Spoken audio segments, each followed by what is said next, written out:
Hello peoples. तो देख रहे हैं कि मैं एक और वीडियो लेकर के आ गए हूँ और ये जो वीडियो है ये भी बहुत ही काफ़ी इंपॉर्टेंट है, खास करके नीट एग्जाम वालों के लिए। तो आइए इसको सॉल्व करते हैं। ये जो है ये क्वेश्चन है, इसको बोलते हैं ये न्यूमेरिकल है। क्या है? ये न्यूमेरिकल है। और ये जो न्यूमेरिकल है ये फिजिक्स का न्यूमेरिकल है। ठीक है, ये जो न्यूमेरिकल है ये फिजिक्स का है। क्वेश्चन बोलता है पृथ्वी सतह से पलायन वेग v है। इसमें पलायन वेग दिया हुआ है, v दिया हुआ है, और पलायन वेग को बोलते हैं स्कैप वेलोसिटी बोलते हैं। ठीक है, इसमें स्कैप वेलोसिटी कितना है, v दिया हुआ है। समान द्रव्यमान और इसका जो द्रव्यमान घनत्व और इसका जो मास डेंसिटी है, ठीक है ना, द्रव्यमान घनत्व है वो क्या है, वो समान है, मतलब कि इक्वल है, बराबर है। तथा पृथ्वी के त्रिज्या के 4 गुनी त्रिज्या वाले दूसरे ग्रह और उसका एक जो दूसरा जो ग्रह है और उसका जो रेडियस हो जाएगा, जो त्रिज्या हो जाएगा वो कितना हो जाएगा, उसका वो 4 टाइम्स हो जाएगा, उसका 4 गुना हो जाएगा। ठीक है, 4 मल्टीपल्स हो जाएगा। क्या करेंगे, ग्रह के सतह से पलायन वेग होता है तो हम इसमें क्या निकलना है, इसका पलायन वेग निकलना है। क्या निकलना है, पलायन वेग।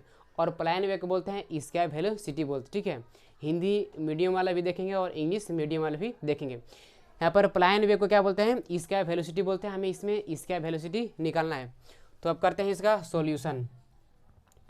तो इसमें जो जो दिया हुआ है आप भी इसको ध्यान से देखिए। ठीक है, अब इसमें क्या है कि पलायन वेग भी दिया हुआ है। ठीक है, और इसमें जो अदर जो प्लैनेट है, जो अदर जो ग्रह है, उसका जो रेडियस है वो 4r हो जाएगा। कितना हो जाएगा, वो 4 है। यहाँ पे त्रिज्या कितने लिखा हुआ है, उसका जो रेडियस है वो 4 गुनी है। ठीक है, मतलब कि चारों मल्टीपल्स है, 4 गुनी है।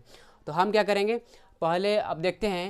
यहाँ पर हम लेते हैं सब्जेक्ट, हम मान लिए कि ये क्या है, ये ठीक है, ये इसका पृथ्वी है। ठीक है, और ये जो हो गया ये इसका अदर, ये अदर कोई प्लैनेट है।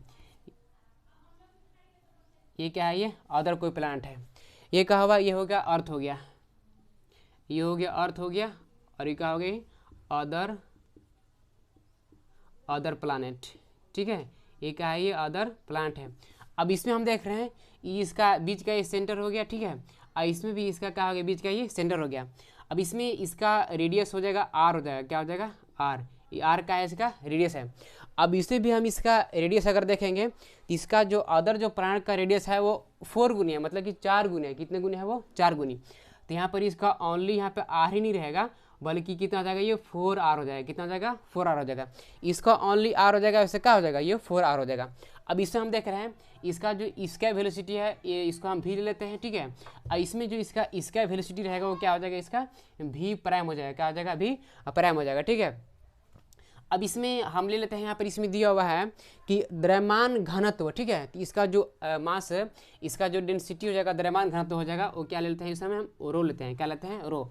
और यहाँ भी क्या हो जाएगा, ये रो हो जाएगा। ठीक है, इसमें जो मास डेंसिटी है, जो द्रव्यमान घनत्व है, उसको ले लिया हम, रो ले लिए। अब इसमें हम क्या करेंगे, इसमें हम निकाल लेंगे पलायन वेग, निकालेंगे। क्या निकाल लेंगे, पलायन वेग। तो v बराबर हम जानते हैं। ठीक है, v बराबर हम जानते हैं। तो v इक्वल टू होता है r होता है, और अंडर रूट में हो जाएगा 8/3 होता है, और यहाँ हो जाएगा पाई हो जाएगा। ठीक है, और यहाँ हो जाएगा रो, और यहाँ क्या हो जाएगा, जी हो जाएगा। देखिए फिर से देखिए, v का है, ये v इसका प्लान वेग है, ये इसका वेलोसिटी है। ठीक है, इसमें यहाँ r भी दिया हुआ है, और अंडर रूट में हो जाएगा 8/3 है, पाई रो, और यहाँ का है ये जी है। जी ये ग्रेविटेशनल एक कांस्टेंट है। ठीक है ना, ये इसको बोलते हैं सार्वत्रिक गुरुत्वाकर्षण, इसको नियतांक बोलते हैं। ठीक है, और रो तो जान रहे हैं कि रो इसका क्या है, द्रव्यमान घनत्व है। ठीक है ना, मास डेंसिटी है। और आर ये तो जान ही रहे हैं कि यहाँ पे इसका रेडियस हो जाएगा, वी का है ये वी हो जाएगा, उसका प्लान वेग हो जाएगा, इसका वेलोसिटी हो जाएगा। तो वी बराबर है, इतना हम जानते हैं। ठीक है, अब इसको ऐसे भी लिख सकते हैं, v प्रोपोर्शनल ये हो जाएगा आर हो जाएगा। क्या हो जाएगा, आर। इसको ऐसे भी हम राइट हैंड कर सकते हैं। अब ये हो गया अर्थ के लिए। अब आते हैं हम अदर प्लैनेट के लिए आते हैं। इस पर हम इसको v लिए हैं, इस पर क्या लिए हैं, v प्राइम लिए हैं। तो यहाँ हो जाएगा v प्राइम हो जाएगा इज इक्वल टू हो जाएगा ये, यहाँ ओनली ये r नहीं रहेगा। क्या रहेगा, ये r नहीं रहेगा, क्योंकि इसमें ये 4r है, मतलब कि 4 गुनी है। तो यहाँ 4 से इसमें हम मल्टीप्लाई कर देंगे, मल्टीप्लाई कर देंगे उसको। ठीक है, अब अंडर रूट कितना हो जाएगा, ये हो जाएगा 8/3 हो जाएगा, और यहाँ हो जाएगा पाई हो जाएगा, और ये हो जाएगा रो हो जाएगा, और ये क्या हो जाएगा, जी हो जाएगा। ठीक है, ये इतना हो जाएगा। अब देखते हैं इसमें v प्राइम इक्वल टू हो गया 4r अंडर रूट 8/3 पाई रो जी हो गया। अब v इक्वल टू इतना दिया हुआ है, v बराबर कितना है, ये इतना है। तो यहाँ से लेकर के देख लीजिएगा, यहाँ से लेकर के और यहाँ तक किसका वैल्यू हो जाएगा, ये v का वैल्यू हो जाएगा। किसका हो जाएगा, ये v का हो जाएगा। ठीक है, इसको हम इरेज हम कर दे रहे हैं, v का हो जाएगा। तो अब क्या करेंगे, v प्राइम, ये v प्राइम तो रहेगा, इक्वल टू का इक्वल टू भी रहेगा, और ये 4 का 4 रहेगा। लेकिन यहाँ से लेकर के यहाँ तक देख रहे हैं किसका वैल्यू हो जाएगा, ये v का वैल्यू हो जाएगा, क्योंकि v बराबर हम जानते हैं कि r√8/3 पाई रो जी होता है। तो यहाँ r जो हो जाएगा, r से लेकर ये जो हो जाएगा किसका वैल्यू हो जाएगा, वो v का हो जाएगा। तो यहाँ लिख देगा v लेते हैं, क्या हो जाएगा, ये v हो जाएगा। ठीक है, ये v हो जाएगा। तो यहाँ v प्राइम इक्वल टू कितना हो जाएगा, 4v हो गया। अब इसमें हम देखते हैं कि यहाँ ऑप्शन भी दिया हुआ है, 1 2 3 4 का ऑप्शन भी दिया हुआ है, और मेरा रियल कितना आएगा, 4v आया। कितना है, 4v। यही मेरा क्या आ गया, रियल आएगा, मतलब यही क्या होगा, आंसर होगा। ठीक है, 4v हुआ। अब देखते हैं इसमें 4v कहाँ है, तो ऑप्शन नंबर 3 में। ठीक है, ऑप्शन नंबर 3 जो है यही मेरा राइट ऑप्शन दिया हुआ है।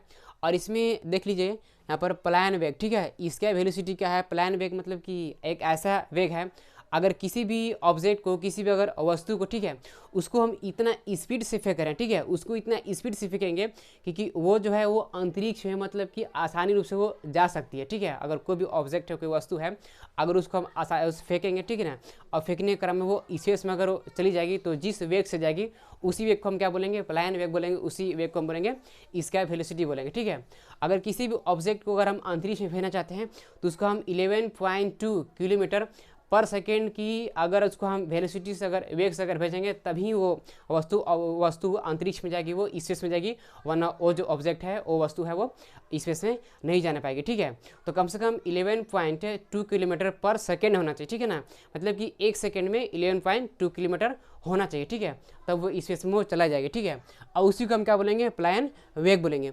अब इसके बाद और भी मैं क्वेश्चन लेकर के आता रहूँगा, तब तक के लिए ठीक है, थैंक यू। आज के लिए इतना ही।